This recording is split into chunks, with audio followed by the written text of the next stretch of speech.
नमस्कार दोस्तों, मैं कन्हैया लाल स्वागत करता हूं आपका इस YouTube channel study with KL sir में। दोस्तों, आज फिर आपके सामने हाजिर हूं संगम काल के टॉप 25 प्रश्नों को लेकर, जो कि सभी परीक्षाओं में बहुत महत्वपूर्ण है। तो आप इनका महत्व समझ सकते हैं। वीडियो को बिल्कुल भी स्किप मत कीजिए, वीडियो को अंत तक जरूर देखिए। दोस्तों, अगर आप 25 में से 20 या 20 से ऊपर सही करते हो तो यकीन मानिए आपकी तैयारी बहुत बढ़िया है। तो चलिए दोस्तों, वीडियो को शुरू करते हैं। अगर आप चैनल पर नए हैं तो बिल्कुल चैनल को सब्सक्राइब करके बेल आइकन प्रेस कर लीजिए, ताकि आने वाली वीडियो की नोटिफिकेशन आपको मिल सके। दोस्तों, वीडियो का आखिर में कमेंट में जरूर बताकर जाना कि आपके कितने सही हुए और आपको प्रश्न कैसे लगे। अगर आपको इसकी पीडीएफ चाहिए तो आप कमेंट कीजिए, आपको पीडीएफ अवेलेबल हो जाएगी। चलिए दोस्तों, पहला प्रश्न है, लाल चेर के नाम से प्रसिद्ध वह चेर शासक कौन था जिसने कन्नगी पत्तिनी के मंदिर का निर्माण कराया था? एलारा, कारिकाल, सेनगुट्टुवन, नेदुनजेरल आदन। तो बताइए इस प्रश्न का सही उत्तर क्या है? दोस्तों, इस प्रश्न का सही उत्तर है विकल्प नंबर सी। यहां पर सी आएगा, विकल्प नंबर सी, सेनगुट्टुवन सही आंसर है दोस्तों। चलिए अगला प्रश्न है प्रश्न नंबर 2। तमिल ग्रंथ गौरवंथ जीवक चिंतामणि किससे संबंधित है? तमिल का गौरव ग्रंथ जीवक चिंतामणि किससे संबंधित है? जैन, बौद्ध, हिंदू, ईसाई। तो बताइए इस प्रश्न का सही उत्तर क्या है?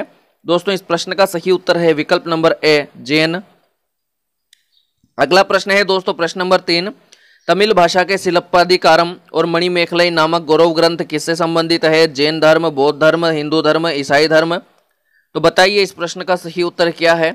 दोस्तों, इस प्रश्न का सही उत्तर है विकल्प नंबर बी, बौद्ध धर्म। अगला प्रश्न है दोस्तों प्रश्न नंबर 4। निम्न में से कौन संगम युगीन व्याकरण रचना सर्वाधिक महत्वपूर्ण रचना मानी गई है? एतुतगोई, पादकील कनेक्कू, तोलकाप्पियम। इनमें से कोई नहीं। तो बताइए इस प्रश्न का सही उत्तर क्या है? दोस्तों, इस प्रश्न का सही उत्तर है विकल्प नंबर सी, तोलकाप्पियम। दोस्तों, ये वीडियो मुश्किल से 10 या 12 मिनट का है, तो आप निश्चित रूप से इसे देखिए। छोटा सा वीडियो है, महत्वपूर्ण प्रश्न है। चलिए पांचवा प्रश्न है दोस्तों प्रश्न नंबर 5। निम्नलिखित राजवंशों में किसका उल्लेख संगम साहित्य में नहीं हुआ है? कदम्ब, चेर, चोल, पांड्य। तो बताइए इस प्रश्न का सही उत्तर क्या है? दोस्तों, इस प्रश्न का सही उत्तर है विकल्प नंबर ए, कदम्ब। अगला प्रश्न है दोस्तों प्रश्न नंबर 6। संगम युग में उरेयूर किसके लिए विख्यात था? मसालों के व्यापार का महत्वपूर्ण केंद्र, कपास के व्यापार का महत्वपूर्ण केंद्र, विदेशी व्यापार का महत्वपूर्ण केंद्र और आंतरिक व्यापार का महत्वपूर्ण व्यापारिक केंद्र। तो बताइए इस प्रश्न का सही उत्तर क्या है? दोस्तों, यहां पर इस प्रश्न का सही उत्तर है विकल्प नंबर बी, कपास के व्यापार का महत्वपूर्ण केंद्र। चलिए दोस्तों, अगला प्रश्न है प्रश्न नंबर 7। तोलकाप्पियम ग्रंथ संबंधित है प्रशासन से, विधि से, व्याकरण और काव्य से, उपयुक्त सभी से। तो बताइए इस प्रश्न का सही उत्तर क्या है? दोस्तों, इस प्रश्न का सही उत्तर है विकल्प नंबर सी, व्याकरण और काव्य से। चलिए दोस्तों, अगला प्रश्न है प्रश्न नंबर 8। धार्मिक कविताओं का संकलन कुरल किस भाषा में है? ग्रीक, तमिल, तेलुगु, पाली। तो बताइए इस प्रश्न का सही उत्तर क्या है? दोस्तों, इस प्रश्न का सही उत्तर है विकल्प नंबर बी, तमिल। अगला प्रश्न है दोस्तों प्रश्न नंबर 9।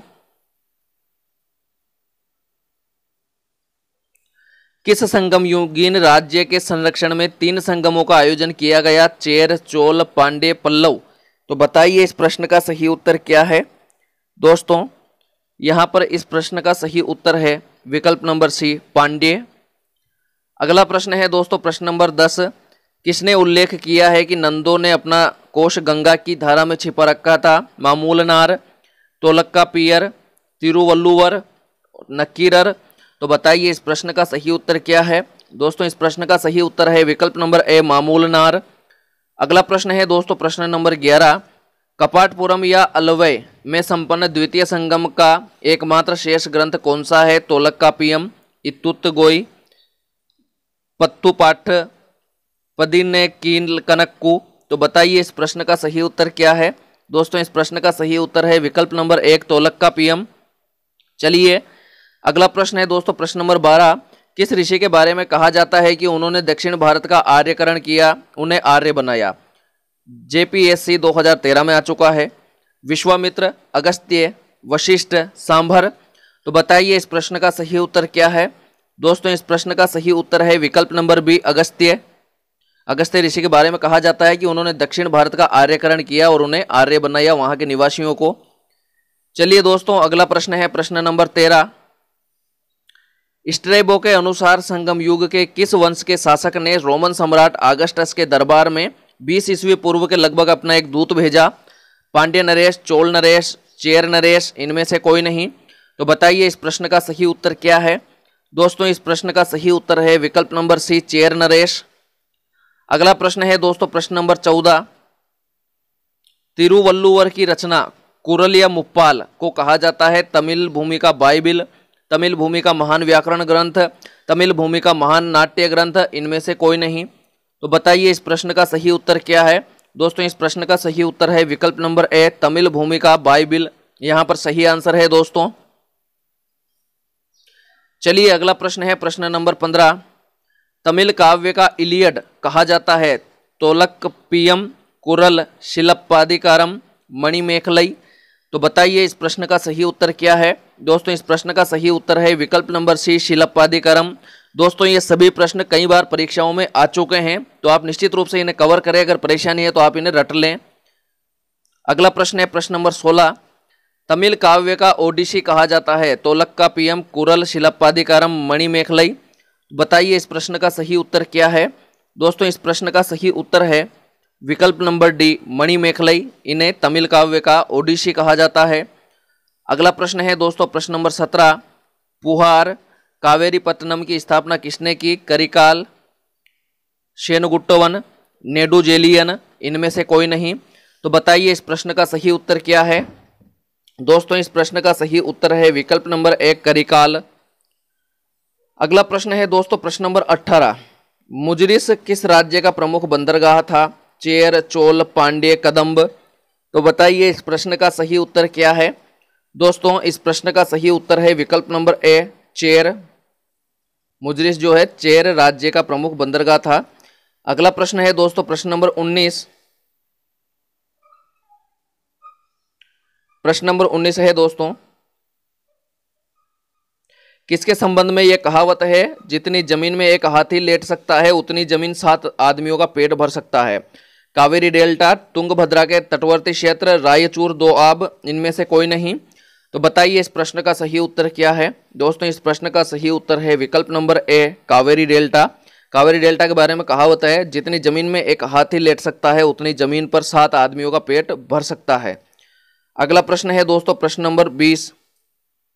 प्लिनी के ग्रंथ एवं अज्ञातनामा लेखक के ग्रंथ पेरिप्लस के अनुसार मोती के सीप पांड्य देश के किस क्षेत्र से निकलते थे? मदुरई, कपाटपुरम, कोलचे, इनमें से कोई नहीं। तो बताइए इस प्रश्न का सही उत्तर क्या है। दोस्तों इस प्रश्न का सही उत्तर है यहाँ पर विकल्प नंबर सी, कोलचे, सही आंसर है। अगला प्रश्न है दोस्तों प्रश्न नंबर 21। गाय या अन्य वस्तुओं के लिए लड़ते लड़ते मरने वाले वीरों के सम्मान में खड़े किए जाने वाले वीर प्रस्तर को कहा जाता था? वीरकल, नाडुकुल, को, उलगू, कदमई। तो बताइए इस प्रश्न का सही उत्तर क्या है। दोस्तों इस प्रश्न का सही उत्तर है विकल्प नंबर ए, वीरकल, नाडुकुल। अगला प्रश्न है दोस्तों प्रश्न नंबर 22। प्राचीन तमिल देवता मुरुगन किस देविक देवता के सदृश्य है? ब्रह्मा, विष्णु, महेश, स्कंद, कार्तिकेय। तो बताइए इस प्रश्न का सही उत्तर क्या है। दोस्तों इस प्रश्न का सही उत्तर है विकल्प नंबर डी, स्कंद कार्तिकेय। यहां पर सही आंसर है स्कंद कार्तिकेय। चलिए दोस्तों अगला प्रश्न है प्रश्न नंबर 23। संगमकालीन साहित्य में कौन, को एवं मन्नन किसके लिए प्रयुक्त होते थे? प्रधानमंत्री, राजस्व मंत्री, सेनाधिकारी, राजा। ये प्रश्न इन परीक्षाओं में आ चुका है। बताइए इस प्रश्न का सही उत्तर क्या है। दोस्तों इस प्रश्न का सही उत्तर है विकल्प नंबर डी, राजा। चलिए दोस्तों अगला प्रश्न है प्रश्न नंबर 24। प्रश्न नंबर 24 है, निम्नलिखित में से कौन से संगमकालीन पत्तन पश्चिमी तट पर स्थित थे? नीचे दिए गए कूट से सही उत्तर चुनिए। कोरकय, पुहार, तोंडी, मुशीरी। कूट है केवल 1 एवं 2, केवल 2 एवं 3, केवल 3 एवं 4, केवल 4 एवं 1। बताइए इस प्रश्न का सही उत्तर क्या है। दोस्तों इस प्रश्न का सही उत्तर है विकल्प नंबर सी, केवल 3 एवं 4 सही आंसर है। चलिए दोस्तों, आज अगला और आखिरी 25वां प्रश्न। उससे पहले अगर आपने वीडियो को लाइक नहीं किया है तो वीडियो को लाइक शेयर कर दीजिए, साथ ही चैनल को सब्सक्राइब कर लीजिए।